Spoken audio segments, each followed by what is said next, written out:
Welcome to the Travel Transformation Podcast, where we talk all things travel and all things transformation, exploring the life-changing potential of solo travel, intentional travel, and location-independent working.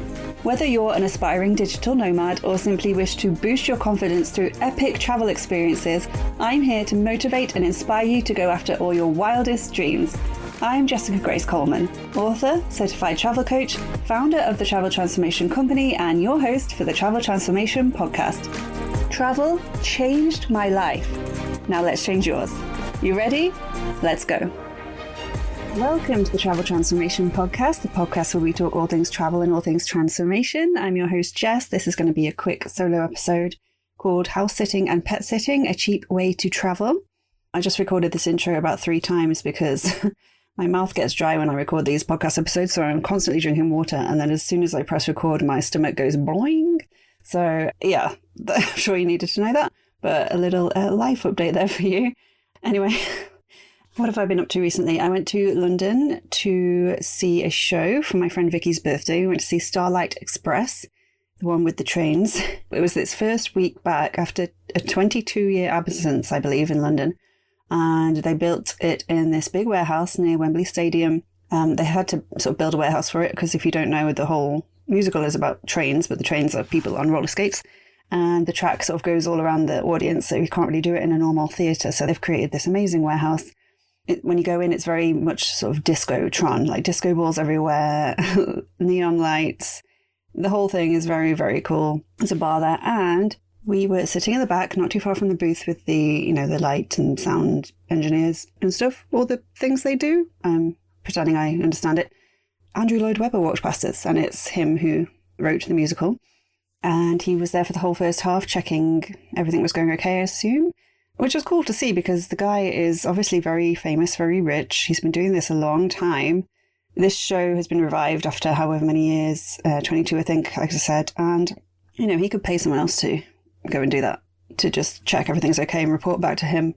But the fact he was there in person, doing it himself, I assume that's what he was doing. I just thought it was very cool. And I felt for the actors, though, because I would be very, very nervous if I were them. And one guy did skate out and immediately just fall over. Like, he wasn't even doing anything. He skated out, stood still, and then fell over. He looked a bit bewildered.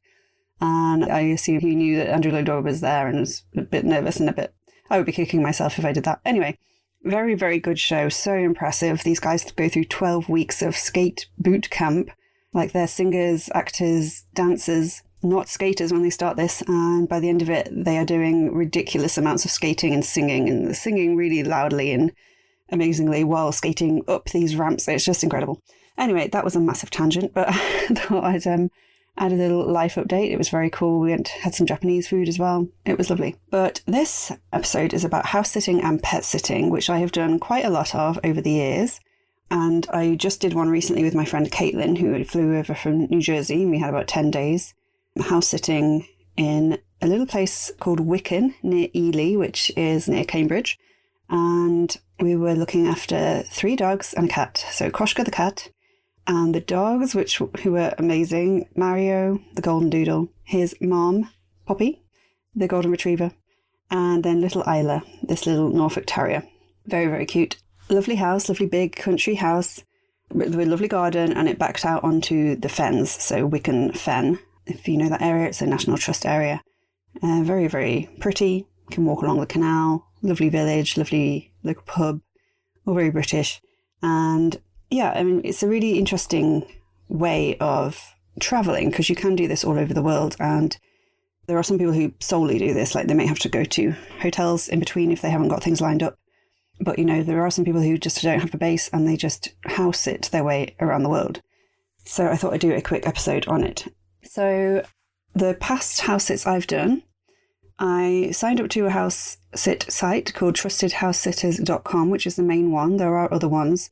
This is the only one I've used, so it's the only one I can recommend. I'm not on it currently, but my friend Caitlin is, and that's how we got this house sit in Ely as well. And the thing about this is it used to be, but pre-pandemic, it was a lot easier to get a house sit on sites like this.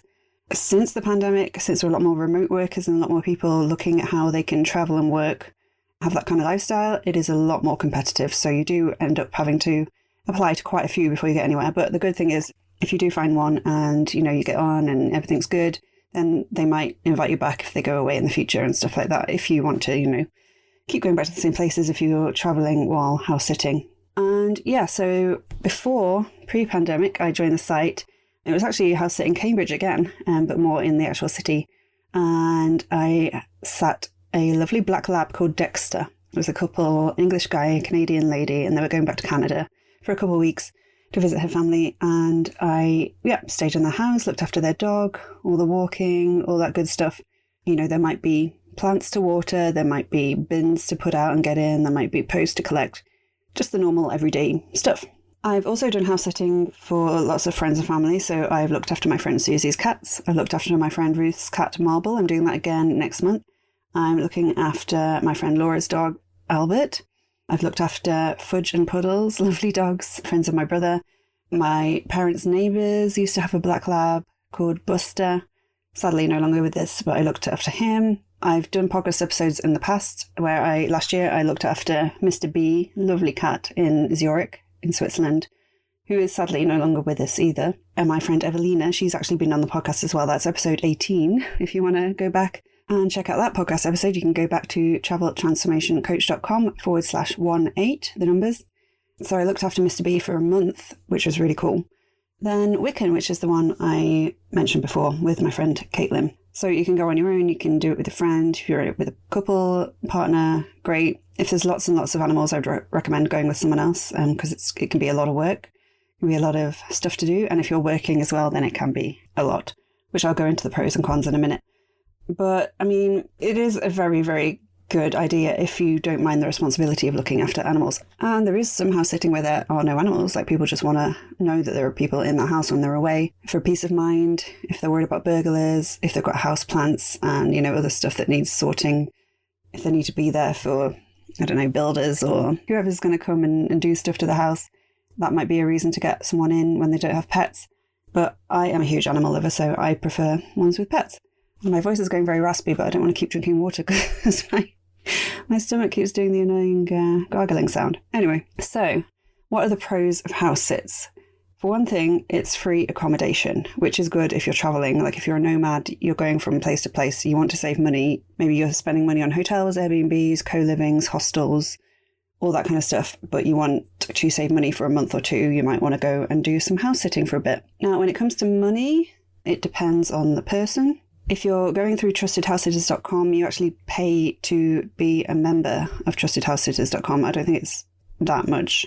Maybe like £100 a month or something like that. Yeah, £99 a year if you pay annually. But again, if you're traveling constantly, if you're a nomad and you're looking for accommodation, you will, easily earn that back by staying in one place for like one night.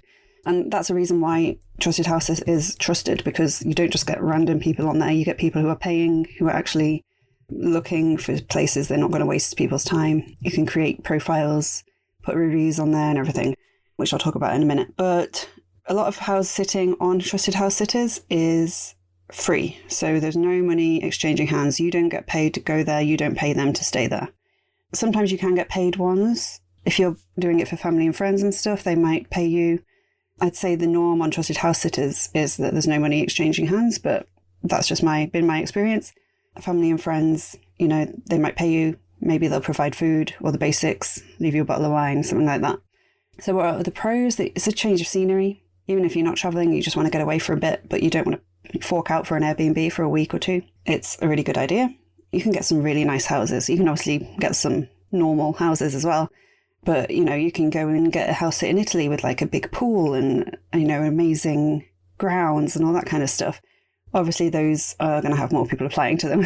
So you need to be more persistent with those ones and, just keep applying and make sure your reviews are on your profile. Make sure your profile is filled in. There's pictures, they can tell you're a real person and that you've done this before. Or even if you haven't, try and get some reviews from like friends or family when you've just looked after their house for when they've been away or looked after their dog for a night or something like that. You can always add reviews that way. Personally, I like seeing how other people live. I'm really nosy. I like to see how they decorate the house, what books they have, what kitchen gadgets they have. I just love looking around houses. Maybe that's just me. But like I say, the one we stayed in Wicken was really lovely. It was a really old house, like country house, which they'd extended. It had like 4 bedrooms, I believe. several bathrooms, like a big living room, big kitchen, big utility room. There was a study, there was an art room because the guy painted, and a really big, nice garden. They also had an Airbnb in the garden. So just, you get to stay in places and sort of really live in them in ways you might not be able to when it's just a hotel or even an Airbnb. You get a really good idea of what the community is like, and obviously your hosts can give you recommendations for places to go, things to see, things to do while you're there. It's a different area to explore. It gets you out of your routine. And like I said before, if you're an animal lover, you get to hang out with animals. So that is a huge pro for me. If you can work remotely, then you can continue working there, or you can treat it as a holiday, whatever you want. I was working at the place in Wicken, but I just know before I go to these places, especially if I'm going with a friend, I'm not going to get as much work done as I usually do, because there are obviously things to do like dog walking. They can take quite a while. Their normal route was like an hour. Looking after the dogs, hanging out with the dogs and the cats, playing with them, like that all takes time. I mean, it's, it's fun stuff, but you've got to take it into account if you're also working. And then because my friend was visiting here from America, we obviously wanted to hang out when we could in the evening. She was working US hours, East Coast hours. So she was working a bit later than than the normal 9 to 5, I would say. But we still hung out in the evening, did stuff at the weekends. Our friend Basil, who we met in the co-living in Spain, I met Caitlin in Spain as well, came up for a day on the Sunday. We went to Cambridge. We went punting on the river, which is amazing. I'm going to talk about that in another episode, going into all the things you can do in Cambridge, Ely and Wicken, which I think will be next week. But yeah, we had a lovely time in Cambridge and had quite a few drinks. And that was really nice. Sorry for the interruption, but I just have to tell you about Jessica Grace Coleman's new book, Intentional Travel Transformation. Boost your confidence, conquer your fears, and finally become the person you've always wanted to be, which is out now. This book is part memoir, part practical guide to help you transform yourself and your life through travel. Learn about Jessica's own tale of travel transformation, read unique transformation stories from the travel buddies she's met on the road, and make your way through her travel transformation framework, a method you can follow to create your very own bespoke travel transformation strategy. Your roadmap you can use to incorporate intentional travel into all your future trips. So, have you packed your bags yet? Because it's time to flip the script on your life and transform through travel. Get Intentional Travel Transformation now from Amazon, or head to www.traveltransformationcoach.com/books for more info. And now let's get back to the Travel Transformation Podcast. There's a lot of pros to doing this kind of thing, but there are some cons as well, so I want to go through those as well. Depending on the pets, it can be a lot of work. Obviously, if you've got a house sit with one cat, it's going to be a lot easier than a house sit with 4 dogs or 6 dogs. I've seen one with like 9 dogs before. Sometimes there are like lots of dogs, lots of cats, lots of rodents, lots of fish. And then they might have farm animals as well. They might have chickens or sheep or goats or even cows and donkeys, which would be amazing, but obviously a lot of work and takes a lot more time. So be aware of that.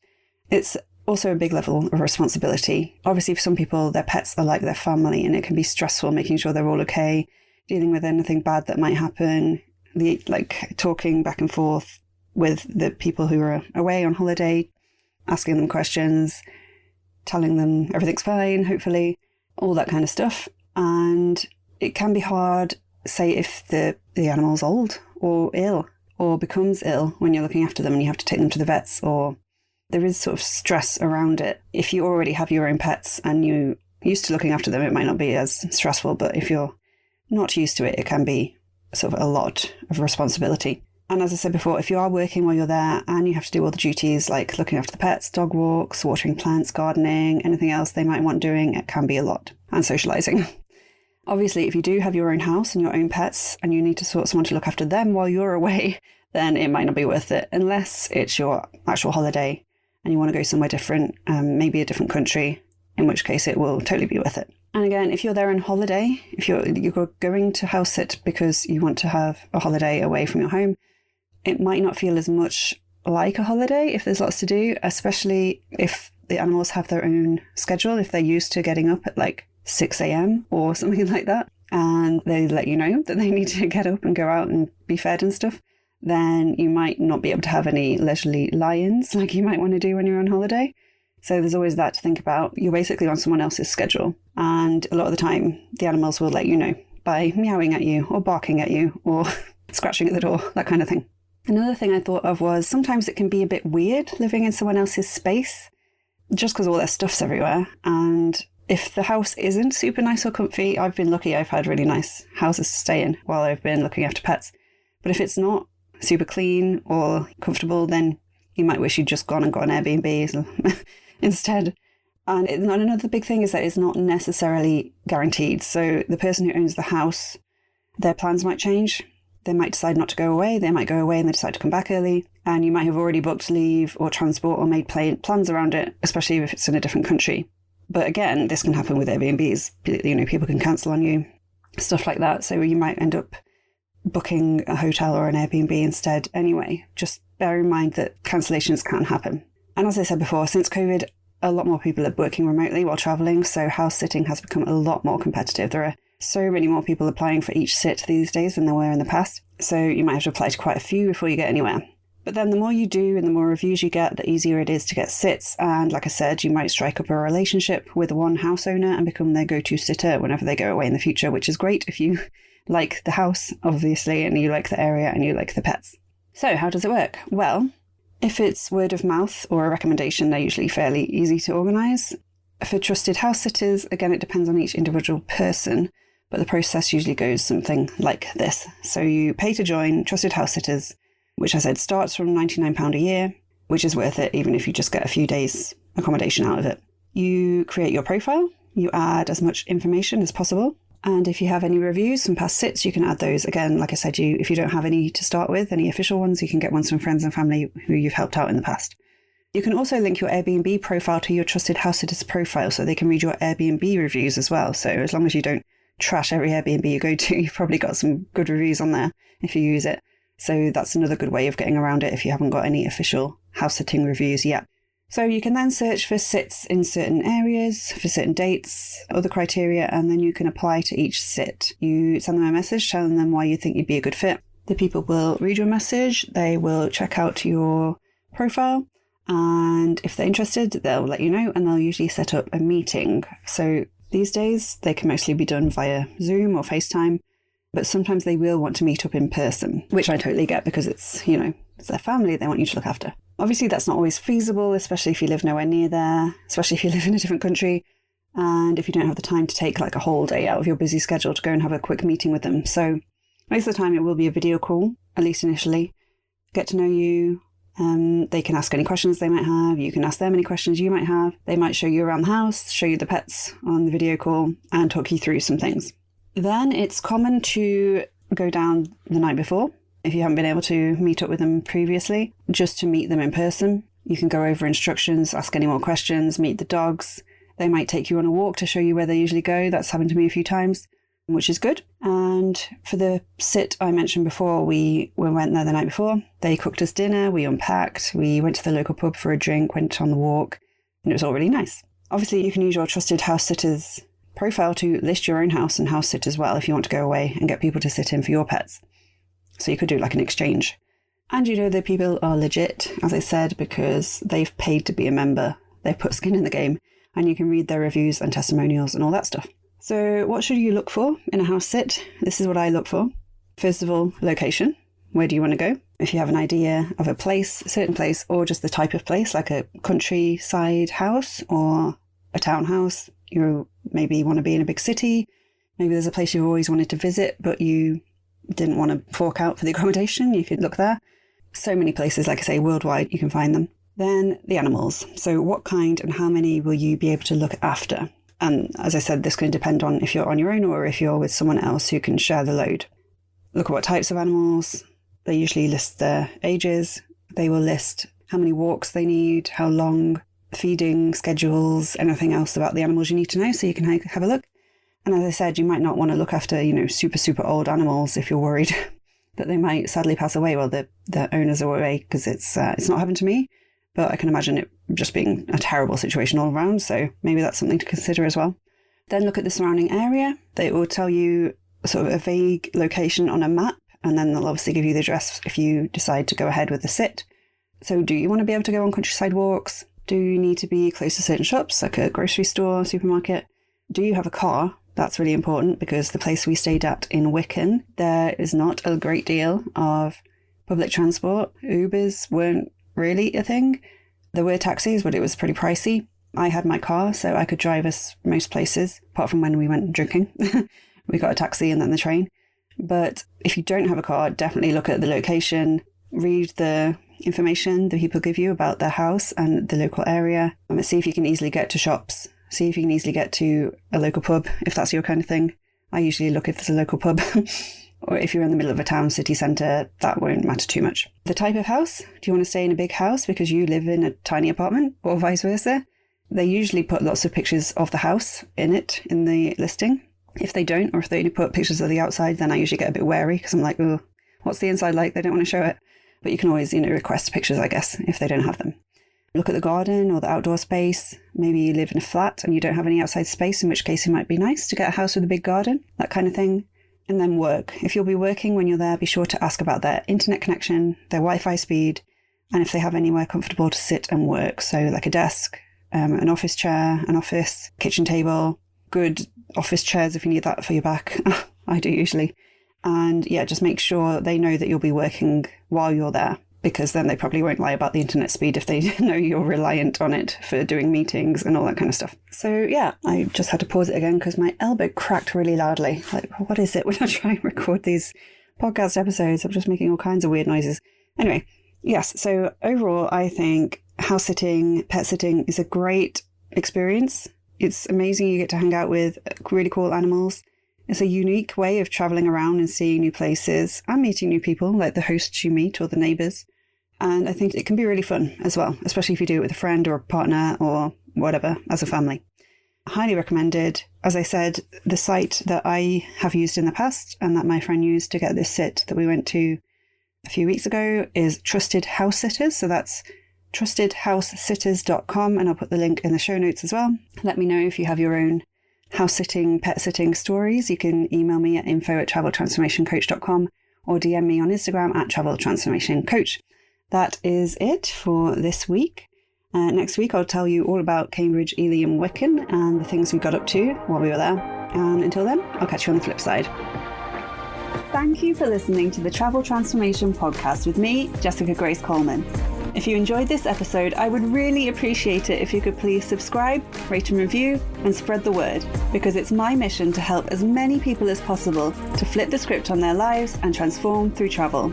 And remember, life is short, so let's make sure it's nothing short of amazing. Until next time, I'll catch you on the flip side.